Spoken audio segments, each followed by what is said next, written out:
नाशिकमध्ये सध्या कुंभमेळ्याची जय्यत तयारी सुरू आहे. उत्सव मोठा, परंपरा तर अजून मोठी. पण त्यासाठी ज्या झाडांची तोड होतीये ती मनाला चटका लावणारी आहे.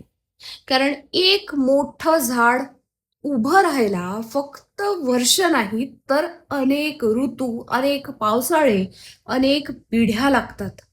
आणि तेच झाड तोडायला काही मिनिटं. आपण त्या एका क्षणात कितीतरी वर्षांचं भलं बिघडवतो आणि त्याहून मोठं नुकसान आगामी पिढ्यांचं करतोय. आणि हे आपल्याला कळतही नाही आहे. भारत आधीच दिवसेंदिवस प्रदूषणाच्या संकटात अडकत चाललाय. हवा, पाणी, माती सगळंच दूषित होत चाललंय. दिल्लीचं उदाहरण समोरच आहे. आणि या परिस्थितीत उत्सव साजरा करण्यासाठी झाडं तोडणं खरंच आवश्यक आहे का? धर्म, परंपरा, भक्ती हे सगळं महत्वाचं आहेच. पण निसर्ग जिवंत असेल तरच उत्सवांना खरा अर्थ असतो. कुंभमेळा होऊ द्या ना, पण तो असं होऊ द्या की परंपरा टिकेल आणि झाडं देखील. उत्सव साजरा होईल आणि उद्याचं हिरवं भविष्यही वाचेल.